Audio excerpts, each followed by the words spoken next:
Hey, truck shoppers! If you don't need full-size capabilities, but you do need a bed, you've got plenty of mid-size options.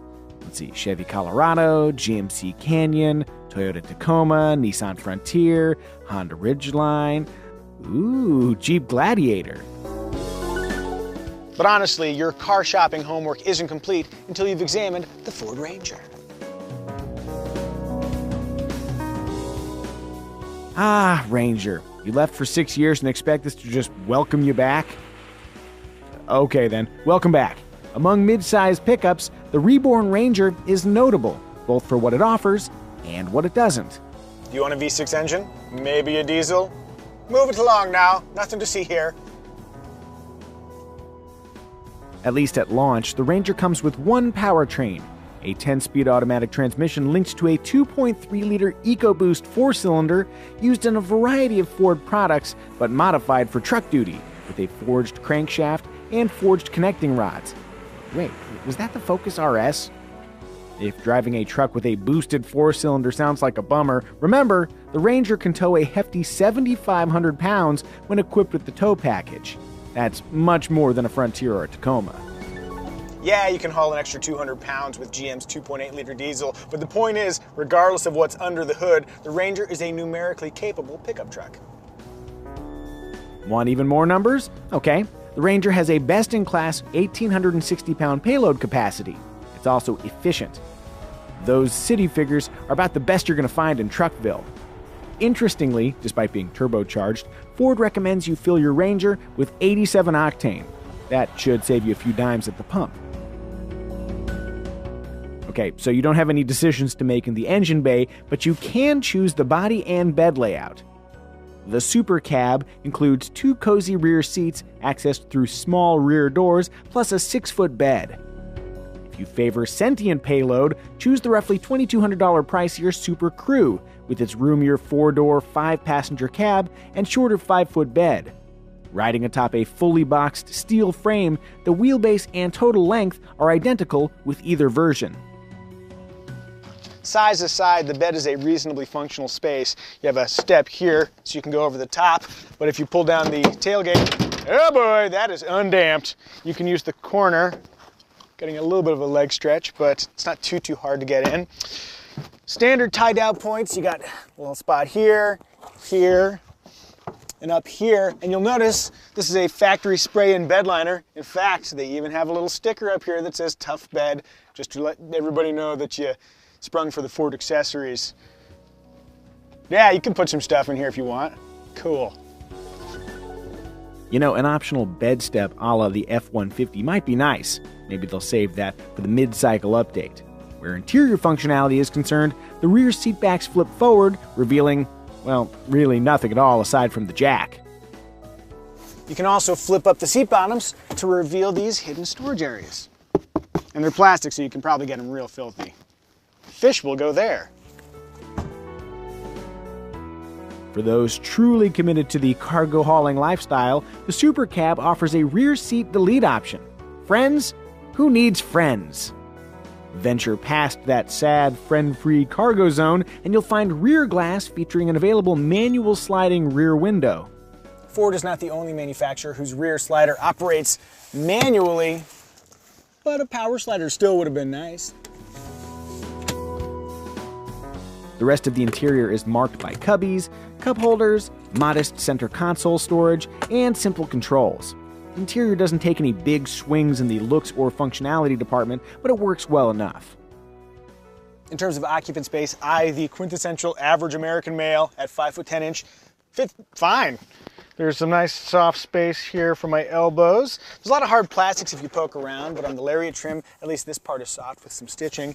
And the seat is squishy, long-term comfortable. That's nice. In the back seat, in this Super Crew, my knees clear. Foot space is okay, but plenty of headroom. I could certainly sit back here for a little while. In the middle position, a little bit of a hump. But yeah, still workable. Hey Tim, come sit next to me. Let's see how uncomfortable it gets. Three strapping guys back here. What do you think? Does this work? I like it. Well, yeah, you like it. Yeah, I could use a little more room. Sorry, James, that's what you get for sitting in back. Note, rear space in the Super Cab is substantially reduced versus the Super Crew. We're talking a 4-inch legroom and 2.4-inch headroom deficit. And now, with roughly half of the video gone, we should probably talk about how the Ranger drives. From the driver's seat, there's a lot of glass, and it makes it easy to see out of the vehicle, giving you a really good sense of the Ranger's dimensions. Among pickup trucks, this is one of the most manageable ones you can drive. With its independent front and live axle, leaf spring rear suspension, the Ford Ranger drives like a truck. Big twist, I know. That said, for a pickup truck, the Ranger rides well. Yeah, you get some of that live axle jitter action over little imperfections, but big bumps are absorbed smoothly. And as far as interior noise is concerned, well, I'm coming to a stop, so it's very quiet here. But even on the freeway, noise levels are inoffensive. Unlike me, the driver. Did I ever tell you the one about power from a stop is ample and needlessly dramatic if you're going around a corner, but when cruising, the transmission does a really nice job of putting the engine in its power-making revs range whenever you need it. Let me overtake this other Ranger and see what happens. Cruising along at 35, mashed, hit, and move. It was good. The auto stop start system is quick. When I brought my foot off the brake, the engine came right back to life. There's a little light shimmy when it shuts down or when it turns on, but it doesn't bother me. I'd actually just leave it activated. If it bothers you, there's a really big wide button down here with an obvious A and a circle on it. Just mash that with your angry hand. Oh, that actually works. Huh. Okay, I know it's a truck review and nobody cares about ultimate road holding, but let's see what happens. As I steer into this corner, I'm noticing a little bit of body lean, and the steering is not quite as precise as it could be. Pushes a little bit at the limit, but you know, if you're a really good driver, you can really balance it on the edge of adhesion. As I stumble over my words, there's just so much action happening here behind the wheel of the Ranger. All the stuff that you don't need in a truck review. That's what that was. Given its size, the Ranger boasts a major parking advantage versus full-size trucks. For trucky usability in a manageable package, you can't beat a midsizer. Of course, being a truck, off-road abilities matter too. How nice of Ford to give us some room to play in the dirt. Four-wheel drive with shift-on-the-fly abilities is optional, adding $4,000 or so to the price tag. That might sound like a lot, but it's typical for the segment.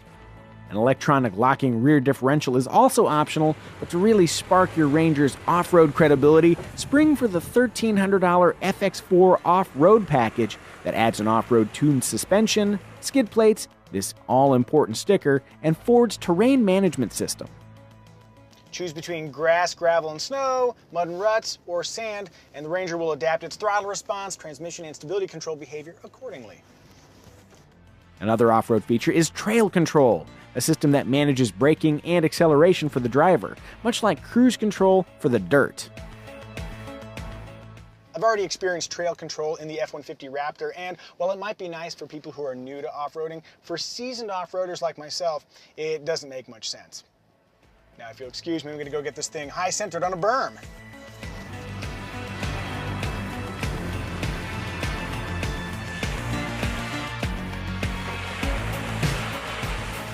Here I am using crawl control to go down these little steps.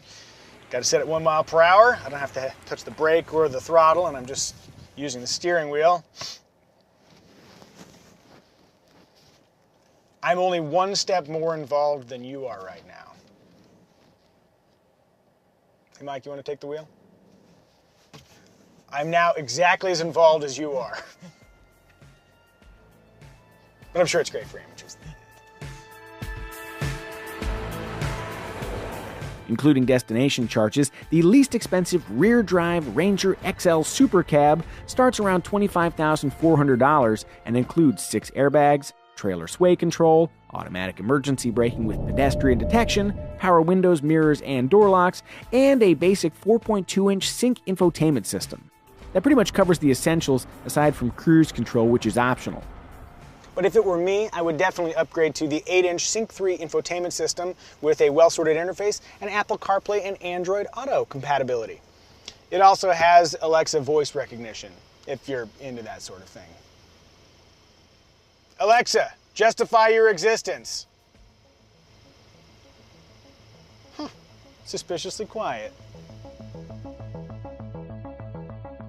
Select the mid-tier XLT trim and you'll swap out the XL's vinyl floors for carpeting while enhancing safety with lane departure warning, lane keeping assist, rear parking sensors, and a blind spot warning system that accounts for any trailers you might be towing.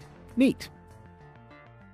Load out the fanciest 4x4 Super Crew Lariat trim with standard adaptive cruise control and fancy options like keyless access with push-button start, LED head and taillights, embedded navigation, keypad entry, a Bang & Olufsen audio system, the previously mentioned tow package with trailer brake controller, and an engine block heater we will never use in San Diego, and you can spend more than $40,000.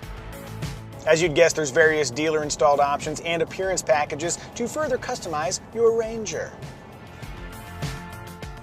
As of when this video was made, we still hadn't heard confirmation about a US version of the Ranger Raptor sold elsewhere in the world. Come on, Ford. You know reviewers get cranky when we have to wait, and I want to jump a Ranger now. Fooled you.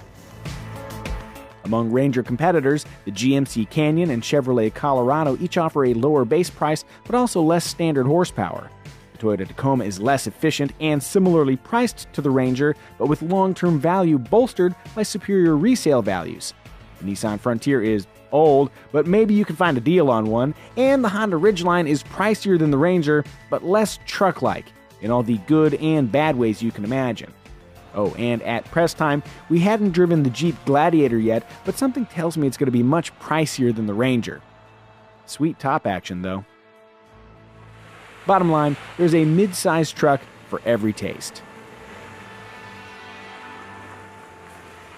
But if you want a modern, capable, efficient, competitively priced pickup, the Ford Ranger is here to play.